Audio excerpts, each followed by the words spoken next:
I said to myself when I reach 60, I will be retired siguro from the company because, di ba, most companies will retire you. Because that's the policy usually. Yeah. But I will still be busy doing something.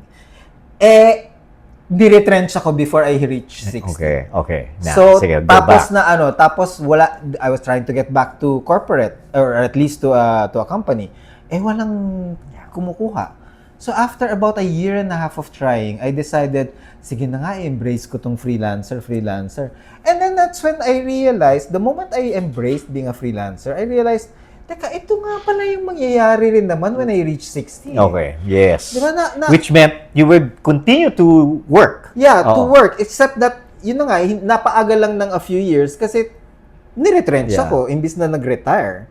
So, yun lang ang medyo sad na wala akong retirement package. Okay, yeah. There was a retrenchment package, but it still is different from a retirement package. But at least meron kang nakuha. Meron pa rin ako nakuha. Yun. But maliit lang. So, but I guess because my thought process was I'm going to continue working anyway. I'm going to be busy and I want to be self-sufficient pa rin. I don't want to rely on my siblings even though they're my backup plan. So kaya nung na-realize ko yun, parang sabi ko, napaaga lang pala ako. Napaaga lang pala ako. So I have no intention of retiring. I do have intentions of reinvent. Kung si Bo nag-reinvent lang dahil yun na nga, nawala na yung kanyang dating persona of being a corporate person. Ako naman, yung pag-reinvent ko na napaaga, and I realized yung reinvention can be in parang several stages all at once. Okay, like what? For example, nung the moment I embraced being a freelancer, I was doing writing pa rin. So I still write as I'm a freelance copywriter. But suddenly, meron akong friend na nag-invite sa akin na, do you wanna act in a play? Yes. So nakapag-art chatter ng siguro nakatatlong plays ako. Yes. nga pala. Before I Joel turned 60. the actor.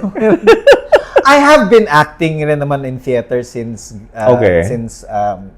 grade school, high school, college. Except na, yun na nga, when I entered the corporate world, yung parang, okay, natigil yung iyong acting. So now, parang open naman ako. Yun lang nga, na I was planning to actually audition for Lab Fest. Okay. Virgin Lab Fest. Biglang nagka-Iran war. So, biglang nagtaasan ng gas prices. Marikina, CCP. Yeah. So sabi ko, wag na muna this year. Kasi I'm not familiar. When you audition for a Lab Fest role, paano yun? Yeah. Well, kasi in Virgin Lab Fest, marami kasing plays na one-act plays. So maraming aktor na kailangan sila. Okay. So siguro naman kahit one of those, baka meron akong pwedeng bumagay sa akin. Okay. So you could do that pala. Yeah, so I did plan on auditioning, but the moment na nagkaroon ng gera at yung gas at ang mahalang prices, gasolina.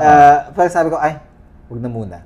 But other than that, and then, ito, yung mga pagpa-podcast, writing something na in long form is also something that I've been thinking of. Kaya lang hindi fiction. It's more of, I think, parang a series of essays. Okay. Parang like my blog. Yeah. Yun. So, other than that, a question on, you don't really intend to retire, as in, you will continue to do this? Parang ganito. Kasi since wala akong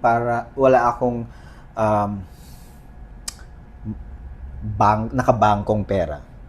Okay. So, alam ko na kailangan ko pa rin talaga nag-generate. The reason why I said my siblings can be a backup plan. A backup plan is because, hindi ba, as you said, there might be some emergencies that will actually wipe out whatever it is that I have. So, ang kagandahan ko lang is that I have a family, I have siblings na parang when push comes to shove, ang feeling ko nandoon pa rin kami sa isa't isa. And you have friends. and friends, but I don't again You don't want to impose. I don't want to impose. Pero kung gusto niyo tumulong, why not? Di ba? Why not? Yo, Ngayon pa lang, may Gcash na po kami. so pero yun, but depending on the kindness of others, I don't want to depend, but I am open to the kindness of others. So yun, kaya para sa akin, while I do I do everything to make sure lang nga that I have enough so that I don't I'm not imposing on my siblings, for example, on my day-to-day things. And I can go on a vacation na I don't even have to borrow money from them. But yung talagang big kitty, well, meron akong ininvest noon sa may mga, di ba dati noon di ba ngayon, sorry, hindi na life insurance, pero Okay. it's life insurance plus something. Plus lagi. something, yeah. May mga So combinations. meron akong kinuha na may investment. Okay.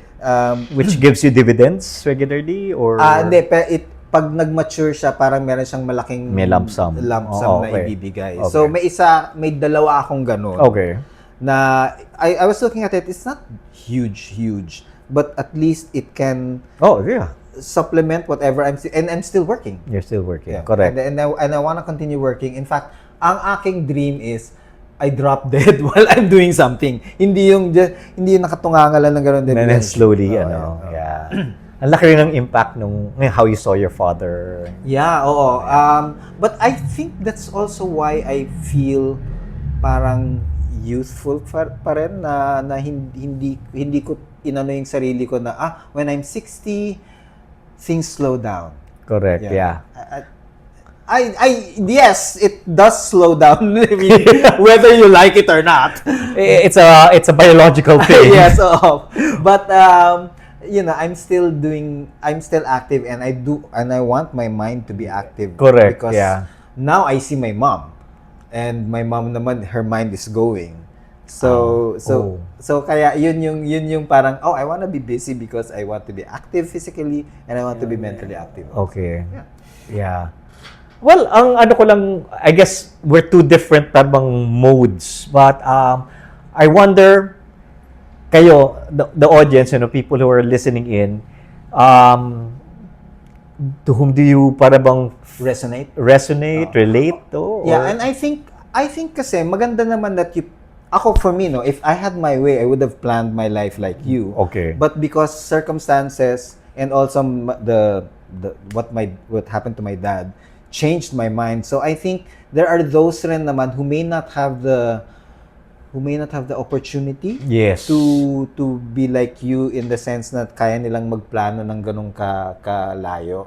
At kasi for some, kahit na kumikita sila, alam nila na yung hindi pa rin ganun kalaki. Correct. So baka nga learn also rin to pivot, I guess, or to be able to gawa ka ng paraan. Correct. Kung maging maparaan ka sana, din yun. Another thing. I really am seriously looking at living in the provinces. In the province. For Okay. kasi syempre mas less stress, less gastos. Less grinder. Not necessarily. Depende. Bahala na kayo. At saka hindi ko na rin kaya yung dalawa-dalawa every. Ibang klase ang ate ko. May stamina pa talaga. Nag-iba na rin yun. Pero that's for another topic. That's for another topic. Dapat, subaybayan nyo, like and subscribe. No, but I'd like to just maybe para bang end with the note na, yun nga, even though we represent two different circumstances, I am encouraged that, yun nga, and this is something I'd like to encourage everybody else, diba? To always just be prepared, be ready. It will not always turn out to be this way, it may turn out to be that way, but people can still thrive. People can still survive. And preparation, there are many ways to prepare. Like the way you prepared is different from the way I prepared. Yeah. My preparation was more like learning how to pivot immediately. ikaw naman, yung preparation mo talaga was planned and but of course, meron ka rin mga backups just in case. Correct. Ito, hindi to gumana. Ito, meron kang... So And now, very- I remain still open to, baka may hindi ko pa Right, naisip. oh, 'di ba? So but that's still planning in a more direct, I guess, way. Ito naman, my planning is more on the fly, but there's still I guess yung attitude lang is different in a sense na mas mabilis akong mag-pivot at wala akong takot na mag-pivot kung kailangan. Yeah. And I also would want that kind of, para bang, that verve to be able to do that. But including there was a time na I was ready to even like mag-crew na lang kaya ako ng McDonald's. May ganon. Oh, yeah. But this was before pa the pandemic nung may time na naghahanap ako ng iba pang trabaho.